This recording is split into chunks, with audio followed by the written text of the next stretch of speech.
Scroll ಮಾಡ್ಬೇಡ. ಈ video ನಿನ್ನ ಮುಂದೆ ಬಂದಿರುವುದು ಯಾದೃಚ್ಛಿಕವಲ್ಲ. ನಾನು ಕೃಷ್ಣನು. ಇಂದು ನಾನು ನಿನಗೆ ಒಂದು ಮಹತ್ವದ ಸತ್ಯವನ್ನು ಹೇಳಲು ಬಂದಿದ್ದೇನೆ. ಮಾನವನ ಜೀವನವನ್ನು ಬದಲಾಯಿಸುವುದು ಅವನ ಪರಿಸ್ಥಿತಿಯಲ್ಲ, ಅವನ ಗುಣಗಳು. ಪಾರ್ಥ, ಈ ಜಗತ್ತಿನಲ್ಲಿ ಎರಡು ರೀತಿಯ ಗುಣಗಳು ಇವೆ: ಒಳ್ಳೆಯ ಗುಣಗಳು ಮತ್ತು ಕೆಟ್ಟ ಗುಣಗಳು. ಭಗವದ್ಗೀತೆಯಲ್ಲಿ ನಾನು ಹೇಳಿದ್ದೇನೆ, ಒಳ್ಳೆಯ ಗುಣಗಳನ್ನು ಹೊಂದಿರುವವರು ಶಾಂತಿ ಮತ್ತು ಬೆಳಕಿನ ದಾರಿಯಲ್ಲಿ ನಡೆಯುತ್ತಾರೆ. ಆದರೆ ಕೆಟ್ಟ ಗುಣಗಳನ್ನು ಹೊಂದಿರುವವರು ದುಃಖ ಮತ್ತು ಅಶಾಂತಿಯ ದಾರಿಯಲ್ಲಿ ಹೋಗುತ್ತಾರೆ. ಪಾರ್ಥ, ಒಳ್ಳೆಯ ಗುಣಗಳು ಯಾವುವು? ಭಯವಿಲ್ಲ ಮನಸ್ಸು, ಸತ್ಯವಾದ ಮಾತು, ದಯೆ, ಕ್ಷಮೆ, ನಮ್ರತೆ, ಇತರರಿಗೆ ಸಹಾಯ ಮಾಡುವ ಮನಸ್ಸು.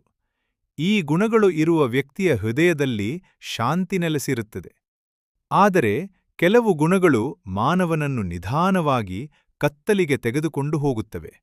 ಅಹಂಕಾರ, ಕೋಪ, ಲೋಭ, ಅಸೂಯೆ, ಸುಳ್ಳು ಇವು ಎಲ್ಲವೂ ಮನಸ್ಸನ್ನು ದುರ್ಬಲಗೊಳಿಸುವ ಗುಣಗಳು. ಪಾರ್ಥ, ಒಂದು ಚಿಕ್ಕ ಕೋಪವು ಒಂದು ದೊಡ್ಡ ಸಮಸ್ಯೆಯನ್ನು ಉಂಟುಮಾಡಬಹುದು. ಒಂದು ಅಸೂಯೆಯು ನಿನ್ನ ಸಂತೋಷವನ್ನು ಕಸಿದುಕೊಳ್ಳಬಹುದು. ಆದ್ದರಿಂದ ನೀನು ಯಾವ ಗುಣಗಳನ್ನು ಆಯ್ಕೆ ಮಾಡುತ್ತೀಯೋ ಅದೇ ನಿನ್ನ ಜೀವನದ ದಿಕ್ಕನ್ನು ನಿರ್ಧರಿಸುತ್ತದೆ. ಒಂದು ಮರವನ್ನು ನೆನಪಿಸು. ಅದು ಯಾವ ಬೀಜದಿಂದ ಬೆಳೆಯುತ್ತದೆ ಅದರ ಮೇಲೆ ಅದರ ಫಲ ಅವಲಂಬಿತವಾಗಿದೆ. ಹಾಗೆಯೇ ನಿನ್ನ ಆಲೋಚನೆಗಳು ಮತ್ತು ಗುಣಗಳು ನಿನ್ನ ಜೀವನದ ಫಲವನ್ನು ನಿರ್ಧರಿಸುತ್ತವೆ. ಪಾರ್ಥ, ನೀನು ಯಾವಾಗಲೂ ಪರಿಪೂರ್ಣನಾಗಿರಬೇಕೆಂದು ಬೇಡ. ಆದರೆ ಪ್ರತಿದಿನ ಸ್ವಲ್ಪ ಉತ್ತಮ ವ್ಯಕ್ತಿಯಾಗಲು ಪ್ರಯತ್ನಿಸು. ಇಂದು ನಿನ್ನೆಗಿಂತ ಸ್ವಲ್ಪ ಹೆಚ್ಚು ದಯಾಳುವಾಗು. ಸ್ವಲ್ಪ ಹೆಚ್ಚು ಸಹನಶೀಲವಾಗು. ಸ್ವಲ್ಪ ಹೆಚ್ಚು ಸತ್ಯವಾಗು. ನಿನ್ನ ಹೃದಯದಲ್ಲಿ ದಯೆ ಇದ್ದರೆ ಜಗತ್ತು ನಿನ್ನಿಗೆ ಸುಂದರವಾಗುತ್ತದೆ.